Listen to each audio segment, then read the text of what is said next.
Let's go live. So it looks like we're live. I believe we are live. We are live. So Yes. hey, technology.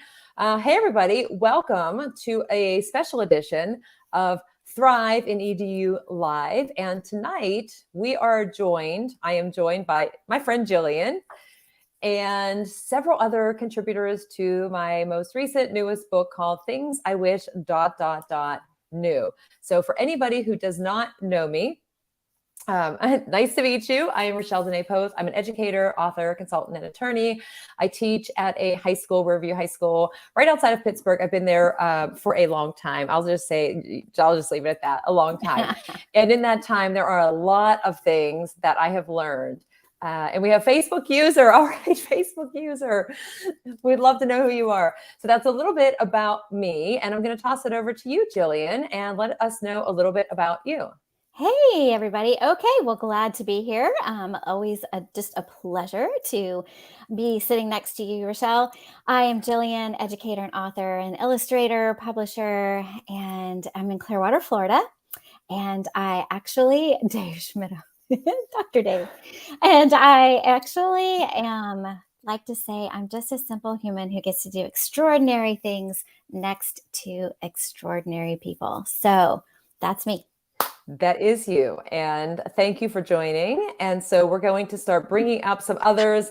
Joining us now is Dr. Neil English, who I am proud to say is my superintendent at my school. So if you wouldn't mind letting everybody know who you are, even though I gave a little bit of an introduction, and just a little bit about the work that you do.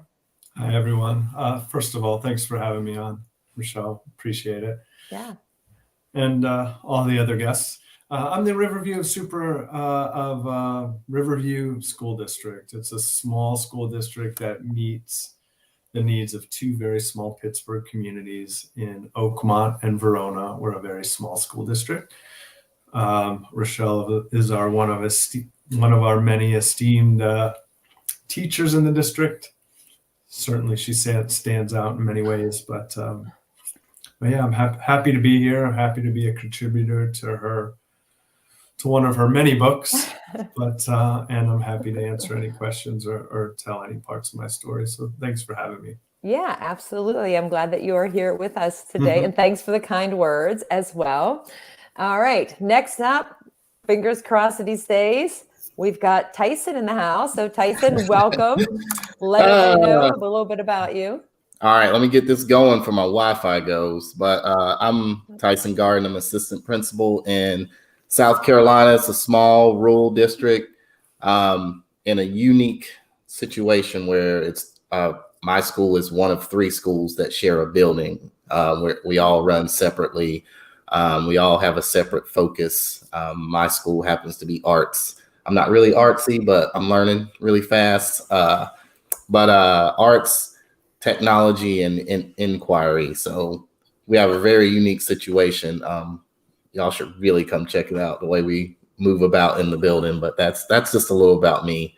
I've been an assistant principal this is my second year now. So it's moving pretty fast. It does move pretty fast. And I do promise that the next time that I am down there, because my parents don't live too far from where you are, That's as true. long as you're in town, we will meet up and we'll have an official in-person coffee chat. So, I'm gonna hold you to it. I know you can. I promise. All right. And last but not least, I welcome Brad. Brad, welcome. Give us a little bit about your background and the things that you do, and then we'll get started. Rachelle, delighted to be here. Excited to be a contributor to the Things I Wish book. And I'm in excellent company tonight. It's like a superstar panel. So my name is Brad Hughes. I'm an elementary school principal in Ontario, Canada. It's my 28th year in education. I'm proud principal at Forest Hill Public School in Kitchener, Ontario. Elementary school, kindergarten to grade 6. Around 400 students, and fantastic school community to work in and serve. I'm also a training and development specialist with Teach Better Team. I'm a blogger and a podcaster, host of the Good News, Brad News podcast. Listen wherever you listen. I'd love to get your feedback and your input to what I produce as a blogger and podcaster. And the chance to come together with all of you tonight just really serves to reinforce what an amazing community, Rachelle, you attract and that you support. So it's a pleasure to be with you tonight, and looking forward to digging into each of our stories with you. Brad, you are too kind. And I want to ask you what people most often ask me: when do you sleep, or do you sleep? Because you named a lot of things that you do, which I knew about you. I knew about your involvement with Teach Better Team, which I've been catching the daily drop-in, which I'll be on this week. So I'm looking forward to that. And, we all get involved in so many things, which ties into the title of the book. And somebody, in case you're just joining in, we would love to know where you're joining from, and share with us, how would you fill in this prompt? And I'll hold the book up. Jillian, hold the book up. But it's things I wish, and it's a ... And I'll tell you briefly because I really want you to hear from some of the contributors in this book. But the idea for this book just came from writing some other books. And I kept thinking, wow, I wish I knew that when I started teaching. And I wish I knew the power of relationships. I wish I knew I could reach out and ask for help. And I literally made a list.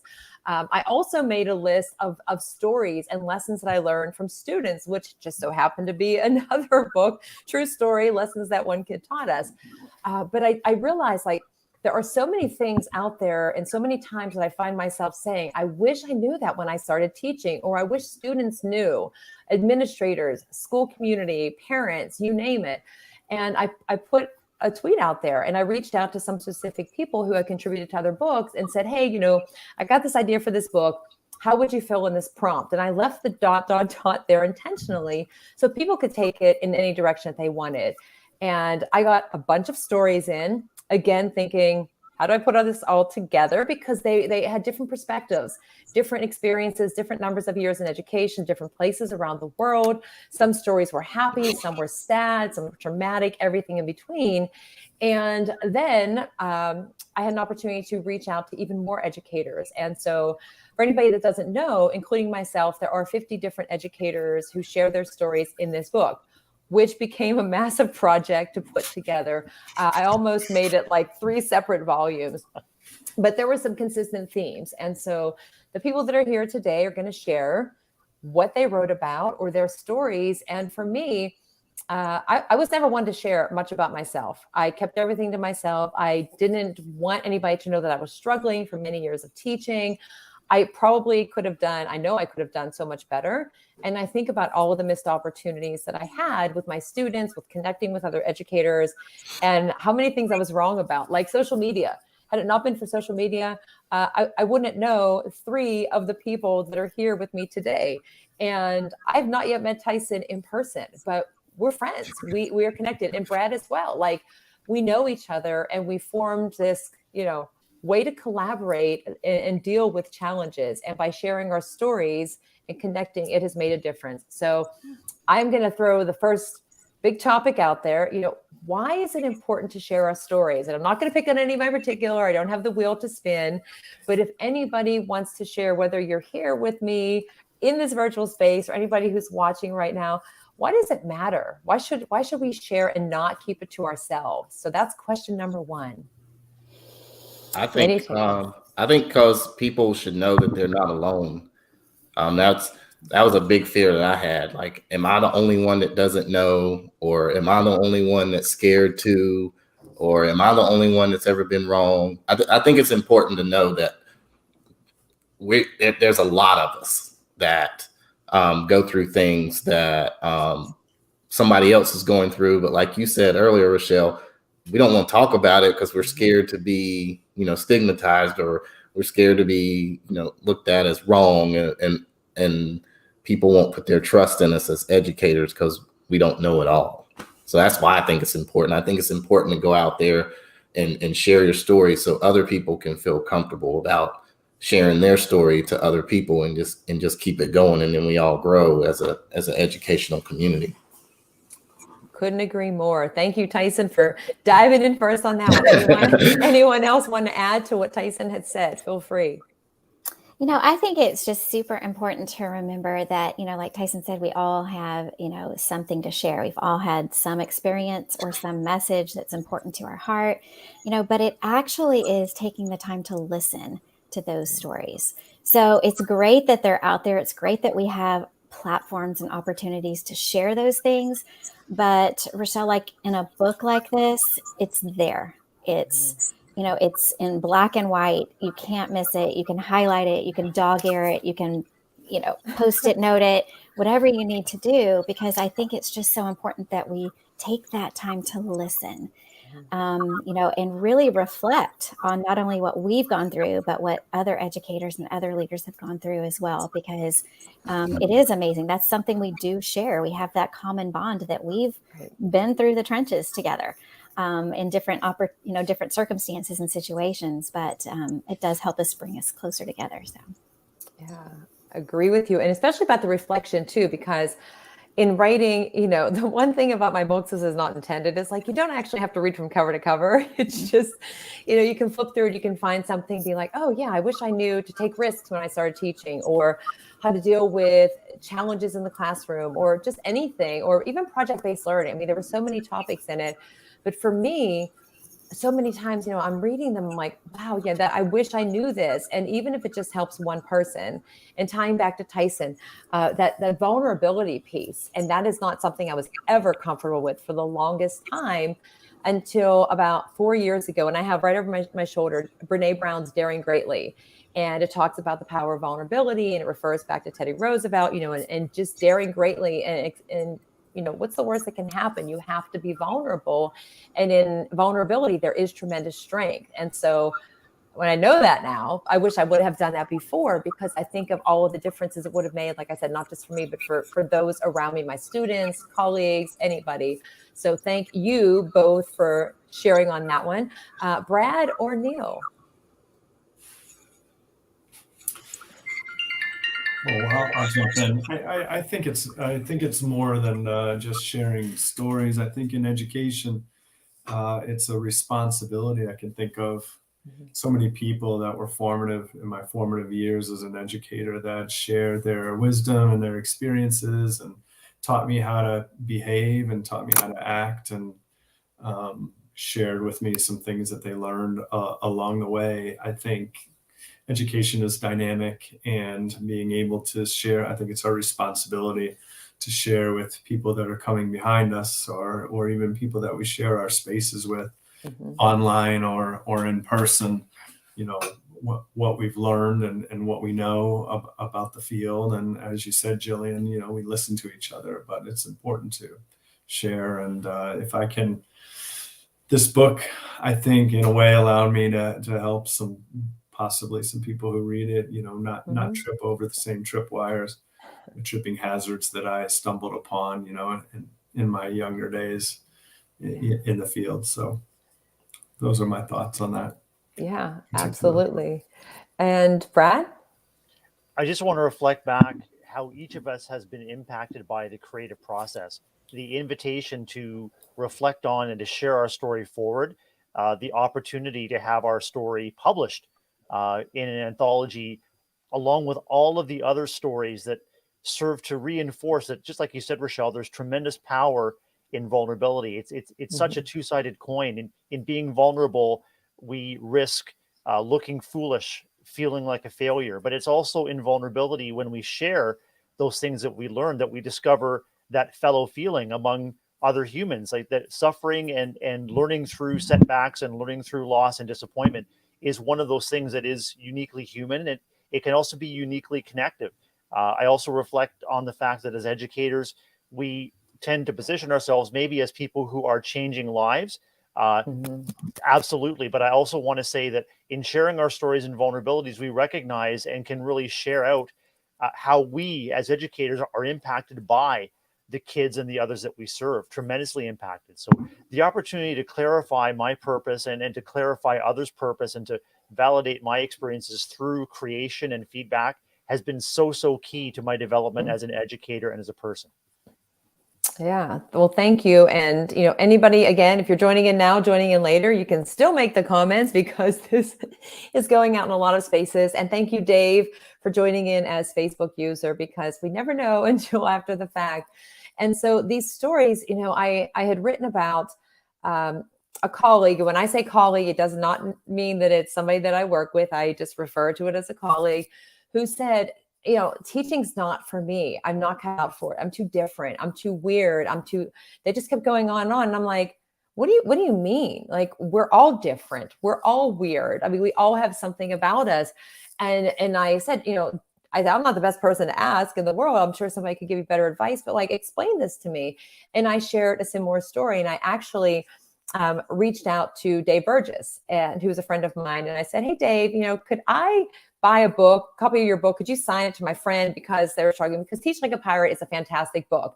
It's the first educational related book that I read after a very long period of time of not reading them, except for like in law school and not counting those. But he just sent it. I mean, I didn't have to buy it. He just sent it. He wrote a nice message in this book to this colleague.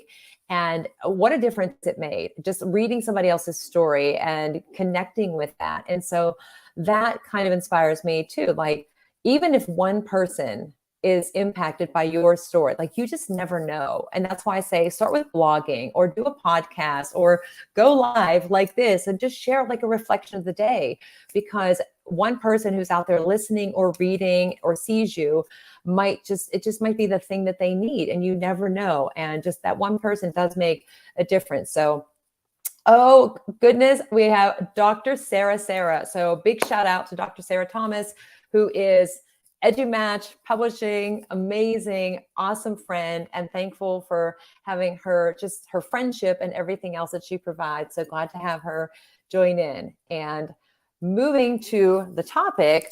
So the Things I Wish has, like I said, 50 different educators, and you can see all their pictures in the back of the book. But the topics range from things I wish teachers knew, administrators knew, and some of those are things that administrators wish teachers knew, or that administrators wish parents, students, families knew. Then there are some things that we wish students knew. So totally a variety.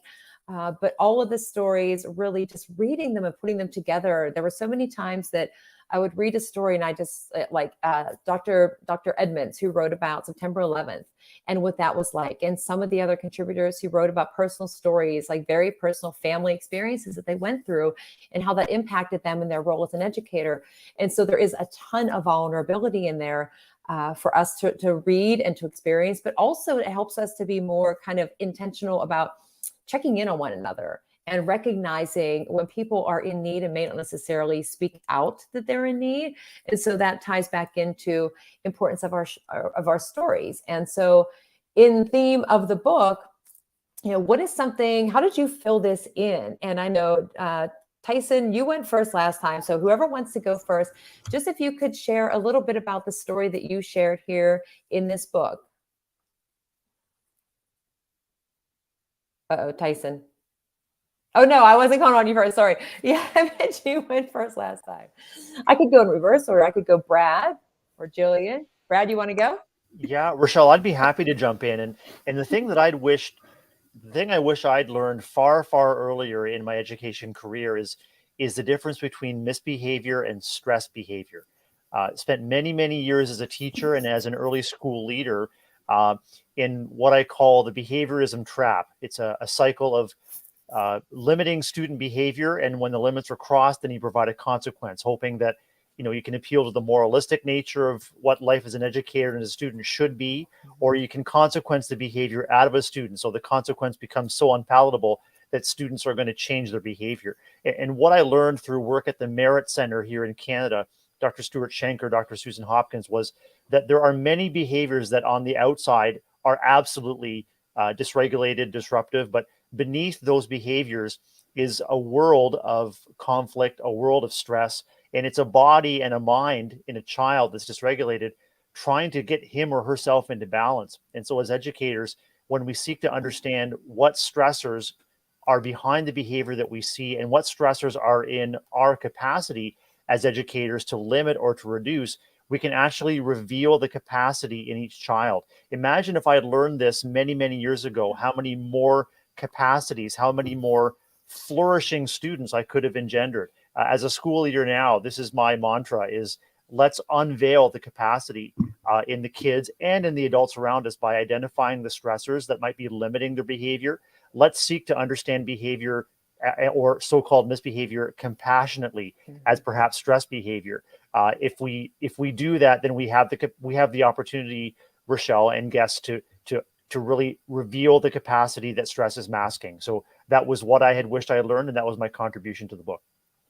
Yeah, and Brad, I know what your story was, but when I was reading it, I had a similar experience years ago where I wrote about, I finally saw the student and not the behavior, because I had heard about these behaviors and I was so prepared to address that behavior, but I wasn't ready to interact with that student as a person. And it took months until sitting down one day, one-on-one, and working with this student. And I remember walking away feeling like just different. Like I just had this mindset about what I knew about this student. And I felt like I really had not given them the chance to show me who they were. And in that time that we spent together, I could see a different person. And I'm like, what had I been missing? And so I really appreciate your story. And I was thinking again, like, I wish I knew that X amount of years ago. So thank you so much for sharing that story with us and with everybody who is reading it. Okay, who would like to go next? We're going in reverse order. All right. So we'll go in reverse order. Dr. English. I talked about, I offered a cautionary tale of, being a young teacher sort of coming up through the system and, wanting to do a good job, wanting your bosses to appreciate what you're doing, not sure, if what you're doing is great or not great, but, did a lot of good things, certainly as a teacher. I used to dress up and, go online and the administrators at the time kept feeding I call it the me machine, being in front. And there was a need that I was meeting of my own to be, like this sage on stage kind of like dynamic person that you see in TV and on film and all of these things. And gosh, I wish somebody would have told me, what I learned much later as I continued to learn and take courses. And it's not about me. You can't make the kids reliant on you. Like, it's not about me, or it's about what they can do. And, I learned so much as I got older, and I just wish I wish somebody would have told me that in my formal training, going up, like, hey, to step out of it, step out of the limelight, make sure that the kids can make sure that when they go to the next grade, they're not relying on what you gave them. They're relying, you've offered them independence and being able to have, be self-efficacious, young people. And I always tell younger, people coming into the field, I always tell them, hey, get out of your own way and make it about the kids. And I try to tell that story to the people coming in. But those are some of the things I talked about in the book. And like I said, I was very appreciative, Rachelle, that you made me a part of it. Yeah, well, I was in your story again, just like all of them. I'm like, yeah, like I needed to get out of my own way because I felt like I was just constantly so responsive, like, got to do this, got to do that. And once I did get out of their way, it was kind of like they take the lead and they build these skills, and it does make a huge difference for them and for me, because then you realize you don't have to be the only one doing everything, and they need to stand on their own too. So, oh my goodness, somebody joining in from Morocco. I'm sorry, I just I love this. Thank you for joining in. Awesome. I know, I love when we get these like global connections here. So thank you, Dr. English. Okay, Jillian. Yeah, I liked what Dr. Neal had to say about being on the stage, right? Because I think when I think back to my early years, I think that's the way I kind of treated it. Like I was on a stage and I was performing and I had an audience. And in essence, that was the complete opposite of what education and teaching is all about. But I didn't know that. I didn't have formal training. I was transitioned into the teaching position by the state of Florida because they needed teachers and I had a degree. So they threw me in a classroom and I started and had no idea what I was doing. So, but we evolve as educators, we evolve as leaders. And it wasn't, my story in the book is very personal because it does have to do with my own son who struggles with dyslexia and ADHD and more recently on the autism spectrum. So it is just brought to light over the past, I'd say, maybe 6, 7, 8 years, that we have to embrace every student where they are. We have to understand that it is not a stage. We are not performing. We are actually guiding them in their learning experiences and in their academics, but more than academics, we're modeling and we're training them in their character. So whatever we're modeling for them, whether it's honesty or kindness or compassion or empathy or inclusion, that's what this generation is needing. They are needing to be the leaders, the future leaders for tomorrow. So the more we can embrace them, the more we can guide them, the more we can just hold on to their, I want to say hold on to their innocence, because I love my second graders. They're still so innocent and sweet sometimes. But just, building those relationships. And we always say that that's key, but it truly is not just knowing their name, their parents' name, where they're from, but knowing what makes them tick and what makes them excited about learning and being curious about their world. Yeah. Jillian, where were you when I started teaching? Yeah. Where like the first day is like, hey, here's our rules. All right, let's dive into some homework. Here's some papers to take home and get signed. Can we talk and get, no. That doesn't fit into my curriculum. But you're right. It does come down to those relationships. And we know, SEL is so important, but there were several stories that kind of had that as a theme within each of the stories. Even if that wasn't the main point of the things they wish they knew, it still came up in some of those stories. So thank you for sharing yours. And you actually had 2 in the book too, because I did include your story about Taylor as well. All right. Last but not least, I thought you were ducking out and, yep, I'm done. I thought I was too. I was like, oh no. All right, Tyson. So share with us what your story was, because I strategically placed your story towards the end of the book for a reason. Just how being vulnerable impacts your relationships with your students. That your students watching you grow as a teacher or administrator or what have you in education gives them, that, helps them face their fears, helps them face their challenges. Oh, Mr. So-and-so did it, or Miss So-and-so was, did that and they got something wrong. Just to see us, I want to call it fail, but us not being successful on the first attempt, and to show our human side, how important. I wish I knew that earlier in my career. Trying to have everything right, trying to do everything perfect, and can't let them see you, make a mistake. I wish I just knew that, okay, I'm going to do this. I'm going to try this. It may or may not work. It strengthens your connections with your students. It just gives you that it shows that human side of you and really helps your classroom thrive. I wish I would have knew that earlier. But I'm glad I figured it out, but I wish I knew it earlier. And that just affects everything everybody said. When they can see the human side of you, they connect with you. Now they can talk to you. Those behaviors start to disappear, or you start to learn how to deal with them. They want to take more risk in the classroom because you're taking risk with them, with the curriculum. Now you're being able to talk about things outside of the curriculum, just really connecting with your students and knowing your students, and just using this as every level I go, trying to know every single student in our building, because even the kid that doesn't get in trouble, oh, you know my name, I didn't know that. That's important for them. Yeah.